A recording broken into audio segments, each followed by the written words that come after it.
Uncle Tom, your big night? Nervous? Excited? Excited, I'm not nervous. Just to introduce tonight's production. As you know, tonight's performance is Night in Solitude. It's an original one-act play written by Nassisi and directed by Harvey Gardner. And it's a particularly exciting event since this is the first time it's being performed in front of an audience on stage. Let's see. I'll set the stage for you. It takes place in Central Park in New York City on a warm summer's evening. It happens to be the time of day where you might see couples in love strolling along. You might see people walking their dogs. You might see people feeding the birds. You might see some people sitting on park benches like this character here. He looks like he's thoroughly engrossed in his reading. I'm sure he must have had a hard day in the hustle bustle of the business world. His solitude, though, is about to be interrupted.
I just can't seem to concentrate tonight.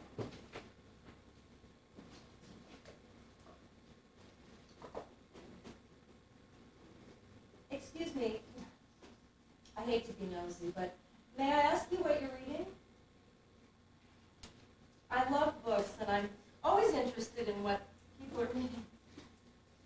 You don't mind my asking, do you? Not at all. I'm reading what they don't teach you at Harvard Business School. I've heard of it.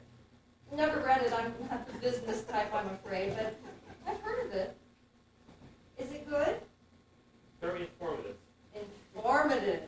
They tell me that's what we're living in, the age of information. Not just data, reality.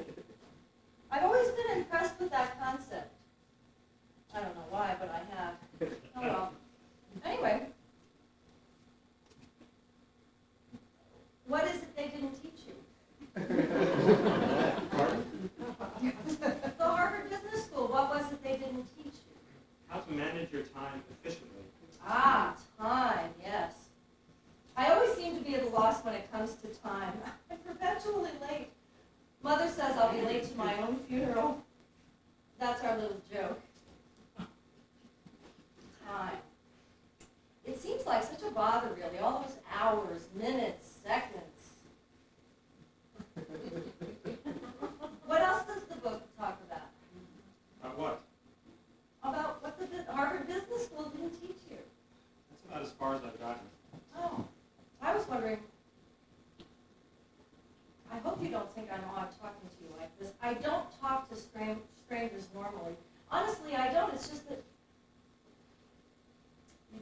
grandma, don't you? Nope. Oh, I'm so glad. Well, what I was wondering is whether or not that book was going to teach you how to manage people efficiently, because if it was, I was simply going to say, ugh, I detest, loathe, and despise books like that. Not that I read them, you understand. But I have read a few articles here and there, and all that stuff about managing people as if one were manipulating a bunch of rats in a D.S. Skinner experiment just makes me want to, I don't know what it makes me want to do. I'm a romantic. I read poetry. Right now I'm reading Emily Dickinson. We never know how high we are till we are called to rise. And then if we are true to plan, our statures touch the skies. Sentiments like that brace me. They fill me with a renewed sense of vigor. I feel like standing up and shouting for joy, don't you? It's a nice thought, yes. Do you read poetry? I don't have the time. When you finish that book, then you'll have the time.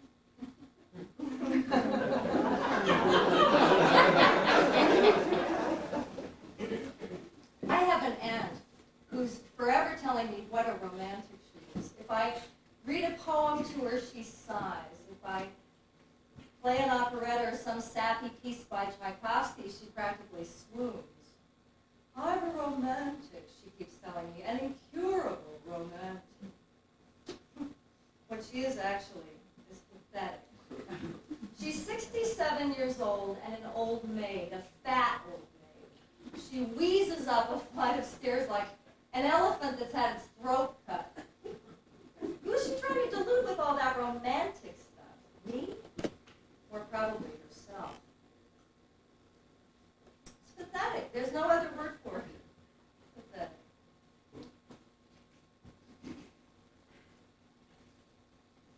What's even more pathetic is that I think that I'm going to end up just like her. I'll become that old elephant, wheezing my way up a flight of stairs, waddling up to my studio apartment, shuffling along to my narrow bed. I'll cry myself to sleep, either that or drink myself into oblivion. But I won't let on. I'll tell my nieces I'm a romantic, an incurable romantic. It'll come full circle. Life's funny. Ironic, I should say. What do you think? Yes, life is funny. No, I didn't mean that. Do you think I'm pathetic? Pardon? Do you think I'm pathetic, like my aunt? Well, no. You're much younger. I'm sure you'll get married if that's what you want. That's very kind of you to say. I hope you don't think I'm ridiculous, but I'm sure you do. I am a stranger, after all, telling you my problems. You don't even know my name. It's Veronica. That would be funny if you thought I was both ridiculous and pathetic. What a combination. Funny in a sad sort of way. I like the music you're playing. I prefer opera myself, but sometimes rock seems to fit the bill. Depends on what kind of mood I'm in. May I ask you your name? Edgar. Oh, what a lovely name, like Edgar Allan Poe. You know, the author? Sure? You've read him? Sure? Oh, I adore Poe. What have you read by him? His poetry, short stories? It was something in high school, and I don't remember what. I'm sure you could if you tried. The divine Edgar. You know who referred to Poe as divine, don't you? I'm afraid not. I'll give you a hint. James Mason.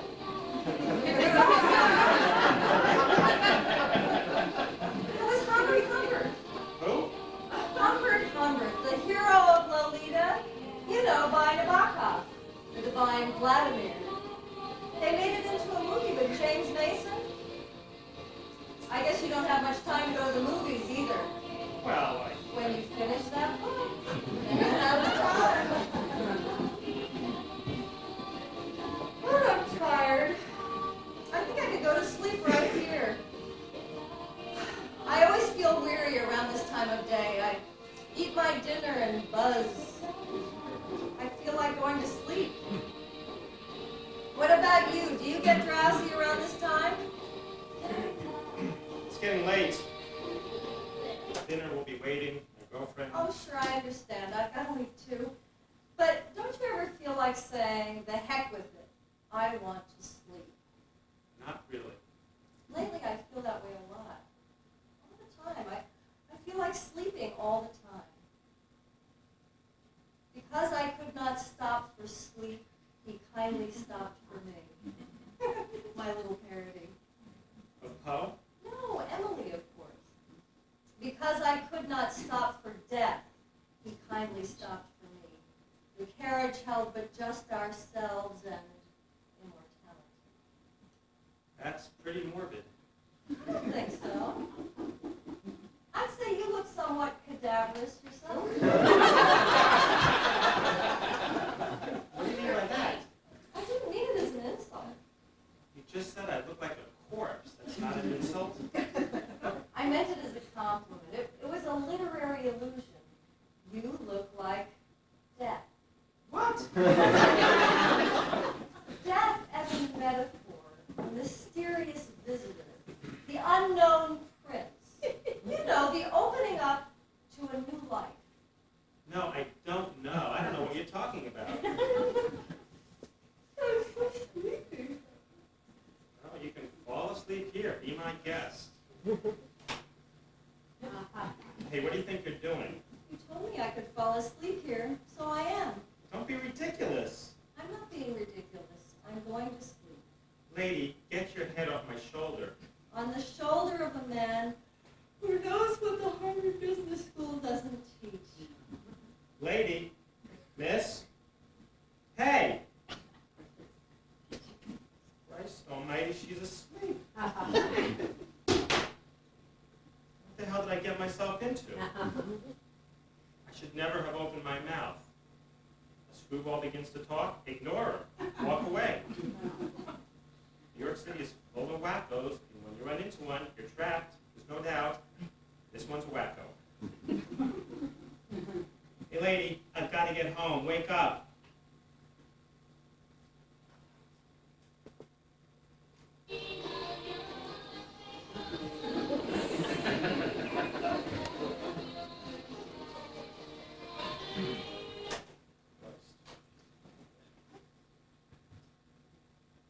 What did she mean by that crack that I reminded her of death? What the hell did she mean by that? Death? I'm only 30. Death? And I look healthy. That's the thing. I exercise every day. She looks awful. She's got those circles under her eyes. What the hell am I doing? Talking to myself in Central Park, no less, with a crack pad that falls asleep in my lap. Miss. Miss. She's out cold. You know, I should just get up and leave. Just get up and walk away. So what if she fell asleep? It's not my fault. What if she's sick? She doesn't look very well. She doesn't even look like she's breathing. God. What if she's... She can't be. This can't be happening. She can't. God.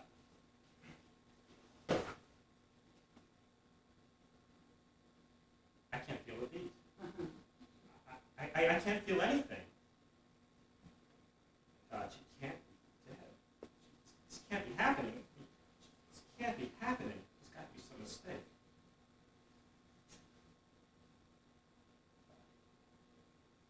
Why, of all the people in New York, did she have to sit next to me and drop dead? Cop on the spot. What what if somebody notices she's not breathing? They may think that I don't know what they think. I mean, I didn't lay a hand on her.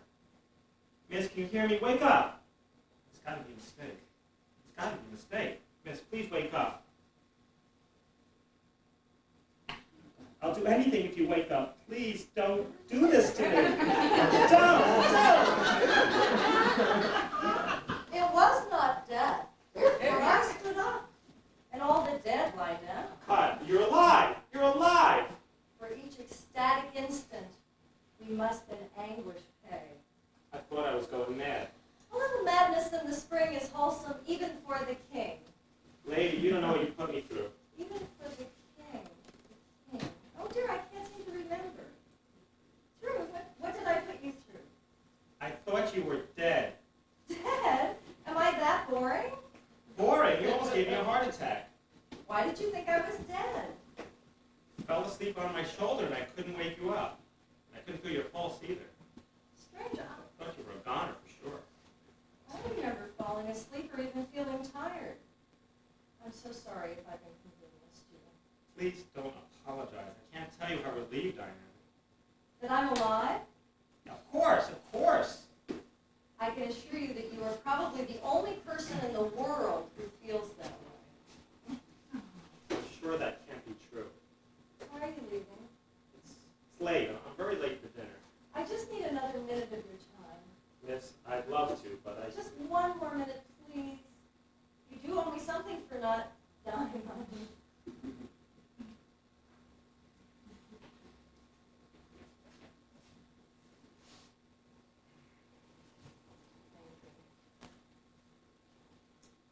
I want to tell you a story. My story. My life and hard times. My life as a woman. Portrait of an artist as a young vegetable. Dr. No Love, or How I Stopped Worrying and Learned to Love the Loneliness, etc., etc., etc. You get it. I'm afraid I... Oh, sure, it's not covered in what they don't teach you in Harvard Business School, but use your imagination, Edgar. I want to tell you the story of my life. My life as a failure. I'm what you would call finicky. Always was, ever since I can remember. I don't know why, I guess I was born that way. I don't remember ever being anything else. It's just me.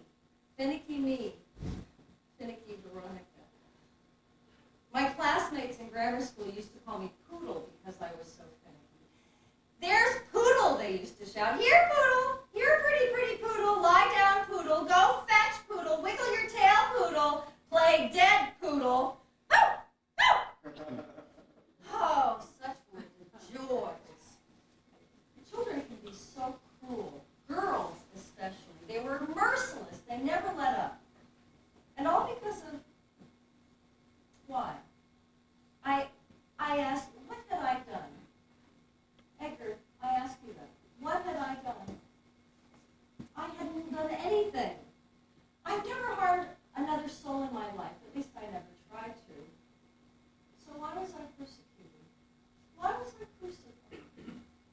Was it because I was finicky? No. It was because I was different. I wanted to fit in. I really did. How many times did I get down on my knees and pray that I could be normal? Pray that I could be like everyone else. But I couldn't fake it. I couldn't pretend. I couldn't camouflage finicky Veronica, the quivering soul of Veronica. I couldn't encase myself in a protective armor, a thick, impenetrable skin. I was a poor, pretty poodle, not a rhinoceros.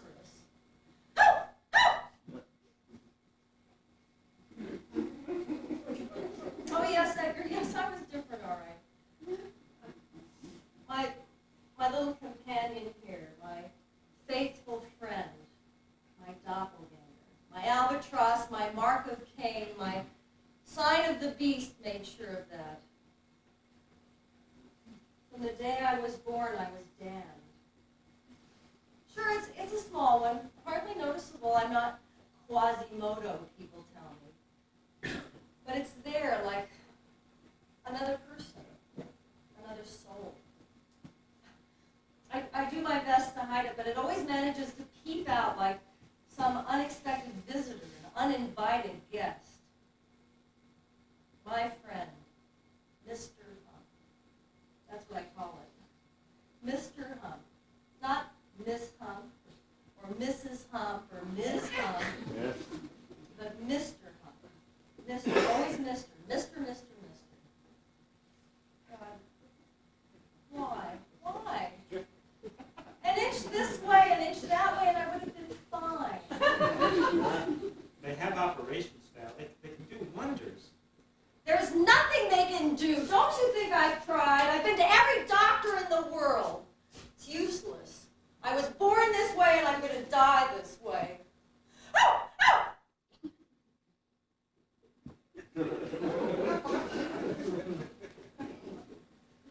When I was 12, I desperately wanted to be a nun.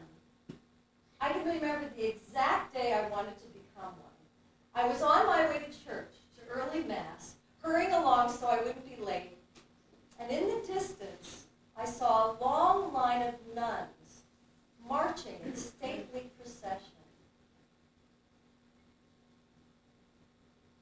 It was scarcely light. The sun was just coming up. I can remember it as if it were yesterday. And I could see in the distance this long black line of nuns. They too were going to Mass, but they weren't hurrying like me, like finicky me. They were walking, one by one, in single file, so sedately, so majestically in their long black flowing robes. I thought my heart would stop. I could hardly breathe. But I knew then and there that that's what I wanted to be. I wanted to join that line. I wanted to be clothed in black, in a long black flowing robe with rosary beads around my waist. I wanted to be forever silhouetted against the horizon on my way to Mass at the break of dawn. The world would only see my face, and my face at her. My face would shine.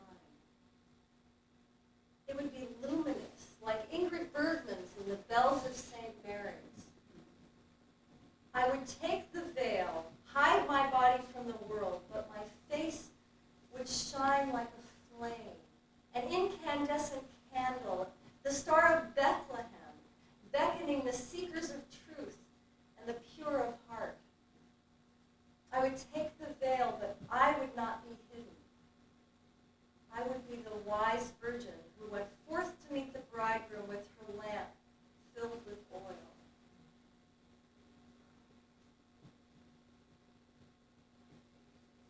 I never joined that line. I wanted to be a nun for the wrong reasons, they said. Selfish reasons, not God-centered reasons. So there would be no processions at dawn, no black robe, no luminous space. I don't know what difference it would have made anyway. Everything's changed now. Nuns don't wear those lovely habits. They don't march in stately procession at dawn, silhouetted against the horizon. They're just like everyone else. You can see their legs, their arms, even their breasts. There's no mystery left. Are you Catholic? No. Doesn't matter. Merrily I roll along on the long, dull path of Veronicadom, finicydom. My queendom come on earth as it is in hell. Oh, I shouldn't say that, I suppose. I mean, it's not really hell. It's not as if I were a Jew about to be gassed in Auschwitz or pushed into some mass grave and buried alive. It's more like purgatory, a perpetual purgatory. I'm so tired. I wish I could fall asleep and never wake up. To sleep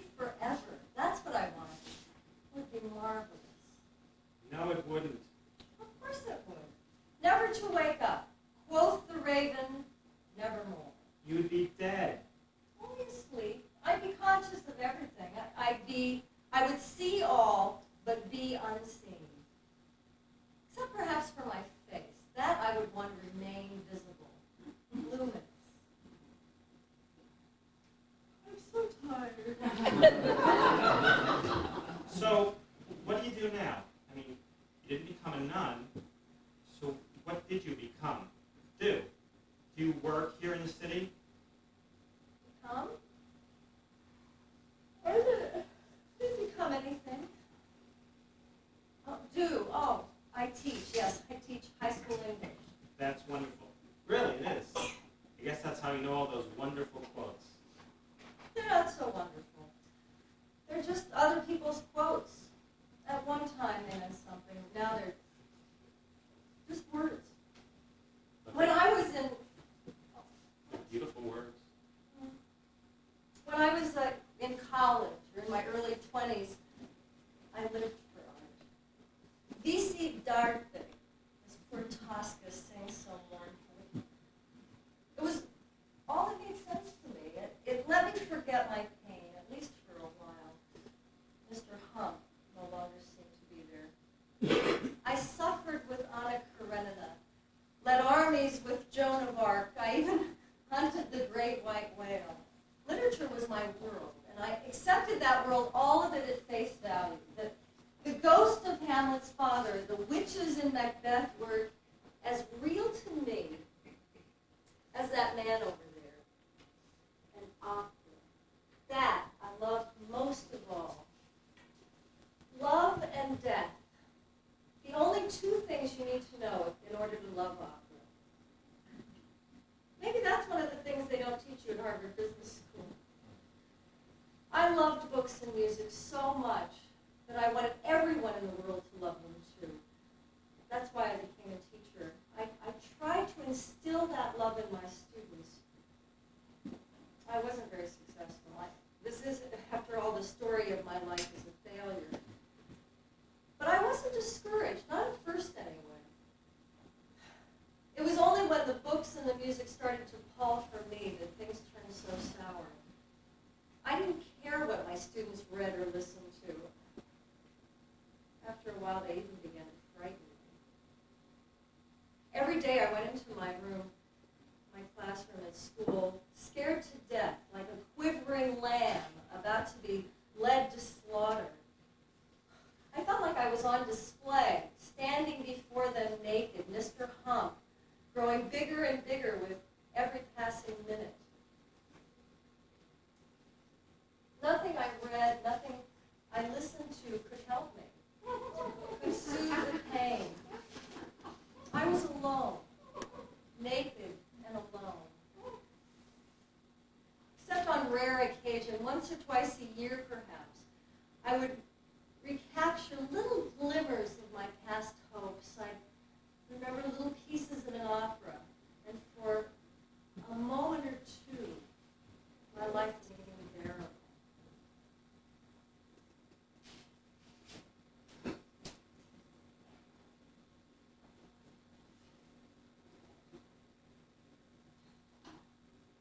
I carried this around with me. I used to play it at home, but my tape machine broke. Now I just carry it with me.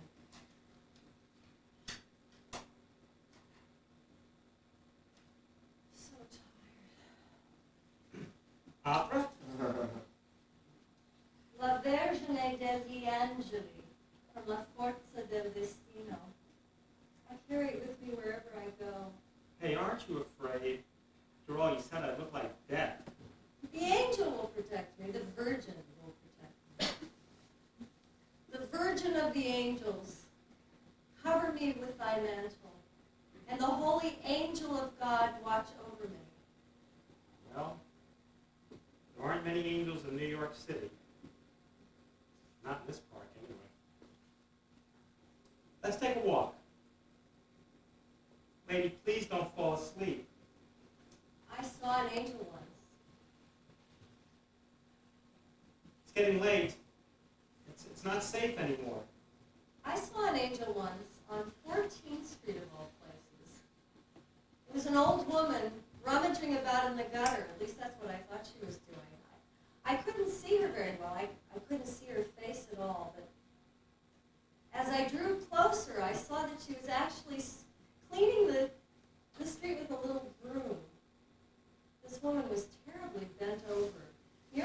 too, like an inverted U.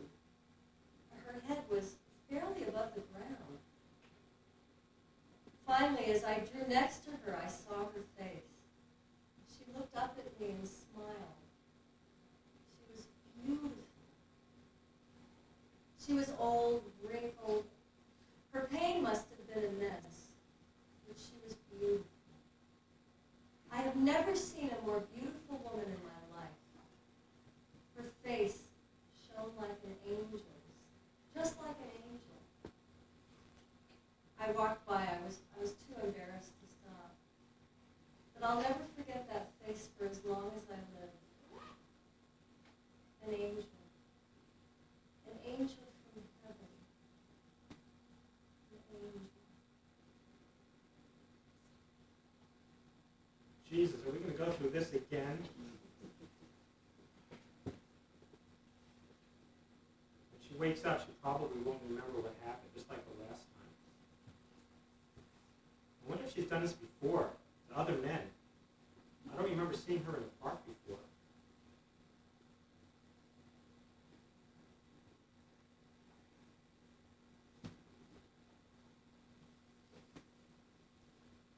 Well, I'm not going to fall for that death act, that's for sure. Lady, wake up, Veronica. Veronica. Really make out the time. I'm not going to act like a complete idiot this time. What lunacy. No. I should just leave. I should just get up and leave. I know I should. I can't.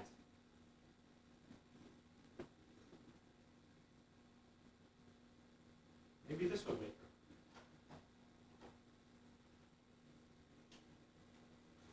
her. Opera. How can anyone listen to it? All that screaming.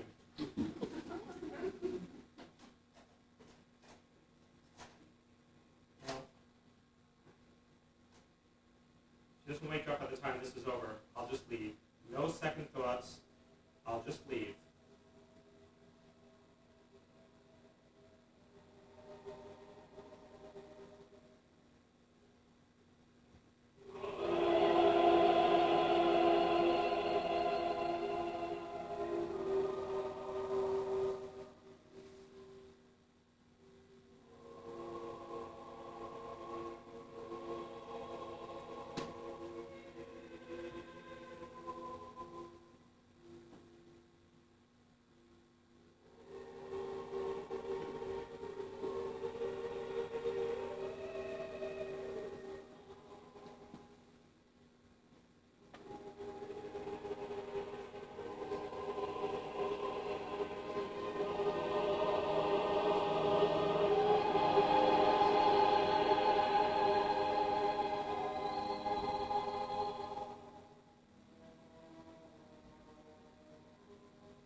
Please, Veronica, please. Please wake up.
adventure for us all, and that terminology comes from Carol.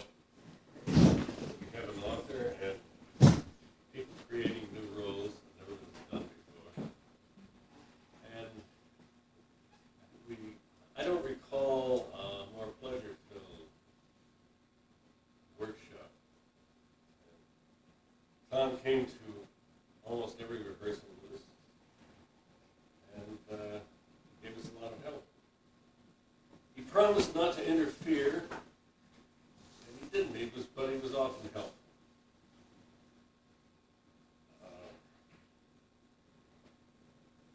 A certain similarity to another play about a park bench has probably been noted by some of you theater goers. But you know there are many balcony scenes and many car chases, and this is another park bench scene. My own favorite park bench scene was the tram act that I saw in Liverpool in 1944. The last full house of vaudeville I ever saw. Well, I'd like you to ask us some questions or to make some comments. Have something to say, I'm sure. Yes. Yes, I'd be interested to know from the point of view of the author, if it came to fruition in front of your eyes, the way you had perceived it to be. I'd say so. There were a lot of things that the actors poured out and then Harvey poured out that I didn't see. I didn't really, when I was writing it, see that much humor in it. But as we did the rehearsals, I started to see the humor on sort of on a razor's edge. And I thought it was true to what I was trying to say. And it enhanced what I was trying to say a lot. It was useful to me to have the author there because I would hate to do this with a completely new play and horrify the author. It's been done. It happened to Chekhov a couple of times. Carol was marvelous. Everybody showed up. Okay, how many? Good on keeping track of how many rehearsals we had. I think it was 10 or 11.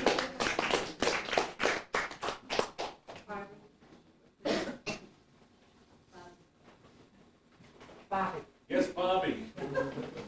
I just wanted to say that, well, I found this very, very intelligent and interesting, very well done. And the thing that I was fascinated about is when Tom first gave me the script, I did not see the humor.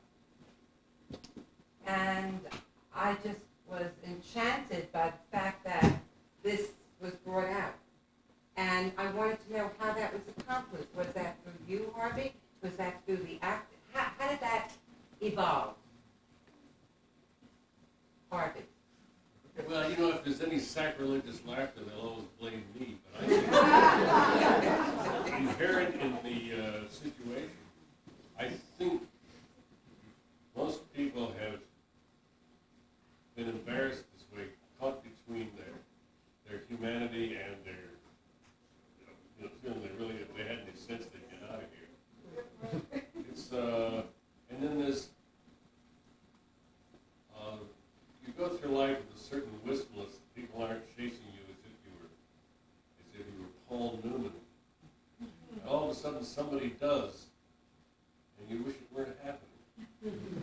But more than that, Harvey, see, I saw her, when I just reading it, I saw her as such a pathetic, such a sad, lost character, and that is mainly where you got the humor from her.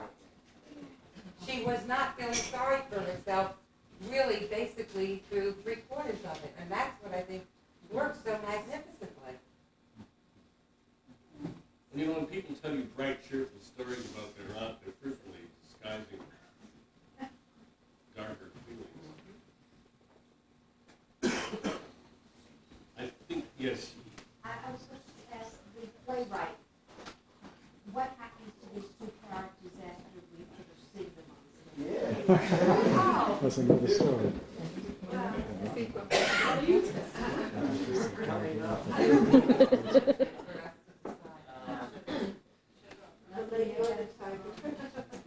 I can't bear to think of it. I'm looking for happy ending. That's Hollywood. It's me, Jane. As you know, I read it too when he passed it out that he went, I took one home. I thought it was very funny from the very beginning. And I did, I loved it. I thought it was supposed to be funny. And because I lived in New York too long, and I saw many of those people. They all lived in my building. I really felt that they were. And so I was surprised to hear you say that you didn't, when you were writing it, you didn't feel that. And Harvey and I discussed the fact that maybe, since it was short, maybe I can get involved and we'd have two different viewpoints of directing it half and half. And I couldn't do it, but I just think we probably would have come up with the same thing. And I would like to say that your actors really they were just inherently right. Yes. Gratified to see who you got to play those parts. Harvey, I think a lot of it had to do with the way Carol played the role. She brought so much life and personality to it. She wasn't pathetic at all. Not a bit. She had humor. She was vibrant. She laughed at herself at moments. And really, if there was humor, it was what I think it's what Carol was.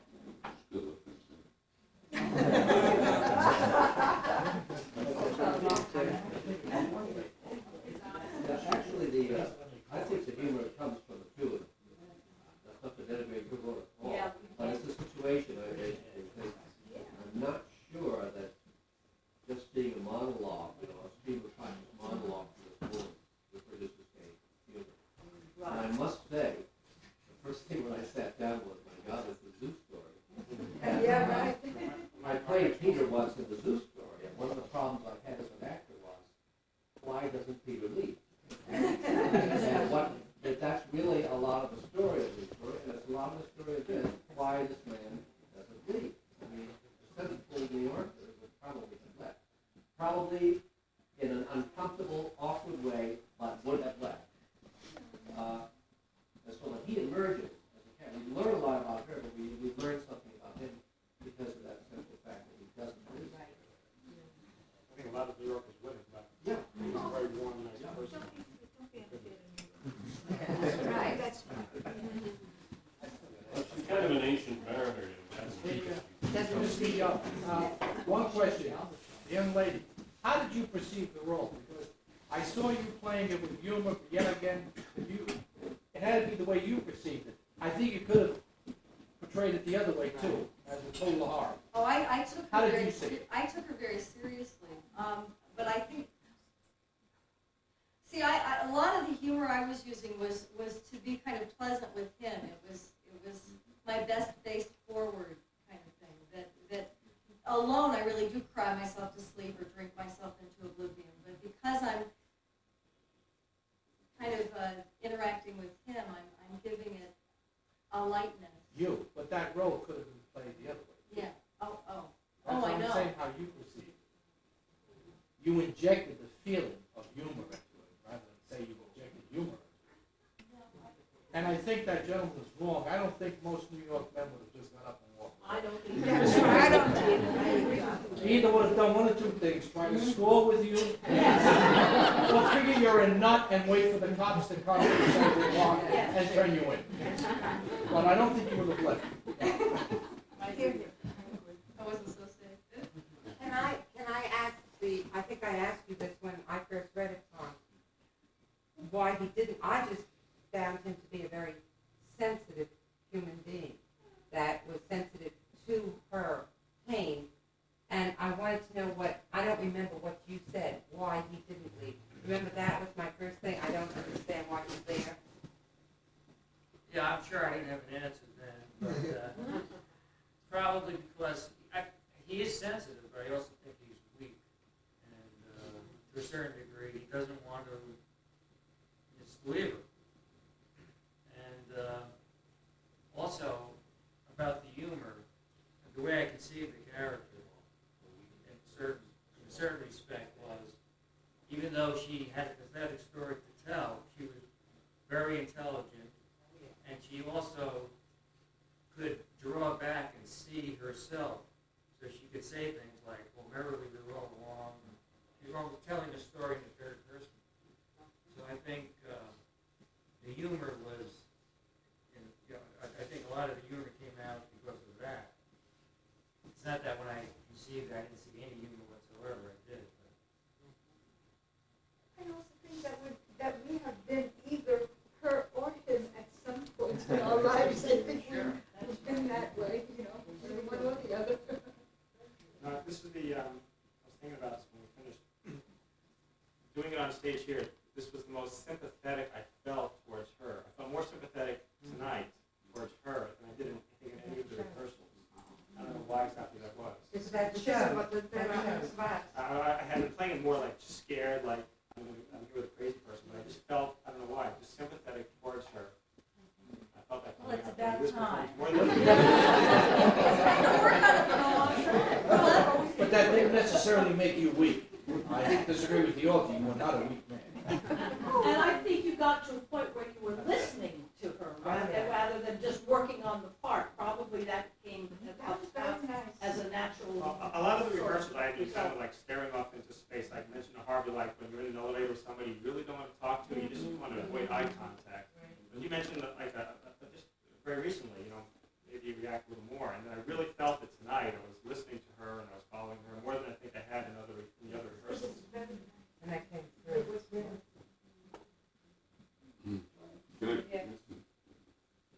Yes.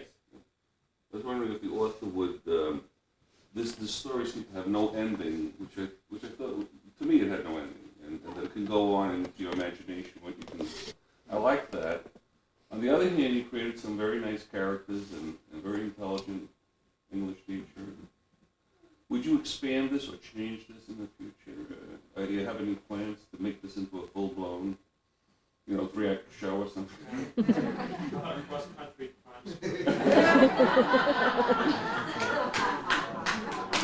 I'm not sure where you could go with it. If anything, I might cut a few lines here and there. I thought certain parts may have been a little too literary, although she is a literary person. What else have you written? What else have you done? Novels. What else have you done? What else have I written? I wrote in the mid-70s. I wrote 2 plays. And then I wrote other stuff, novels, and then I started writing plays a couple years ago. I wrote one a full-length play last year, which Harvey read. Very nice. I think Tom is an editor, Technical. and he's that rare person, the person employed at that kind of work who goes home and writes something for himself and at night, I guess. And most of us have run out of steam.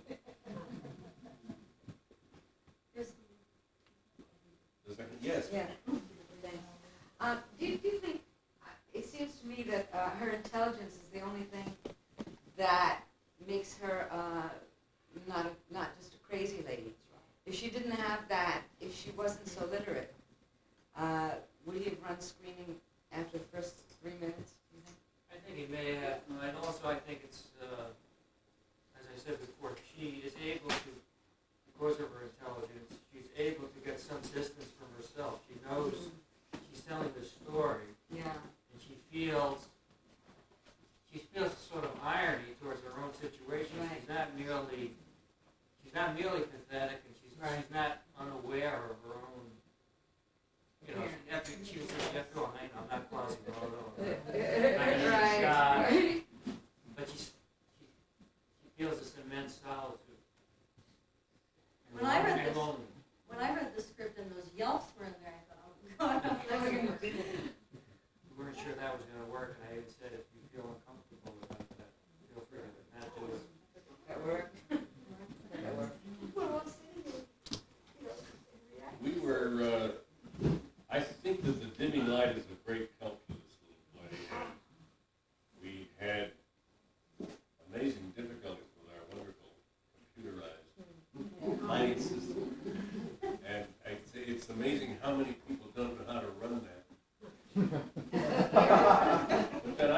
to run it either, so maybe more of us make a study of it. But we were helped immensely by Mr. Scott, Dan Scott, and Kathy Barbier and Nancy Hogan. As out of pure goodness, they came and put in a lot of time straightening this thing out, punching things in, and trying other combinations. Until, in the nick of time, we got the lights. Yes. Comment. I found out one thing, because I read this, I'll never be a literate Christian reading play. From watching it, it came together, and it was like two diametrically opposite people, somehow almost like a magnet. And you have this polished head from head to toe, and perfect business guy, and the hump, and ditziness, and she's out there, and the whole 10 yards, and somehow he didn't leave. Or this one, but it was just interesting to see what you guys brought to it, and how that totally opposite, and I think that's where the Zoom came from. It was so diametrically opposite, it was so uncomfortable to watch. It seems to me, that he is a person living in an over-sterilized existence, and this crazy woman may very well be an angel. Loosens him up, gives him some perception of something else in existence, besides spending his very useful time. What else? Thank you for that.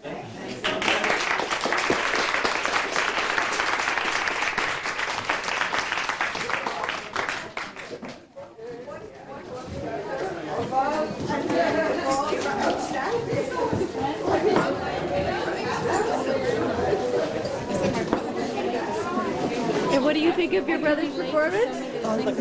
She's interviewed. We found it partly biographical. Oh, and how would that be? My brother, the playwright. We could say we knew him when. And the mother of the playwright. Do you have the mother Yes, I of the playwright? Are you proud of your son, Nina?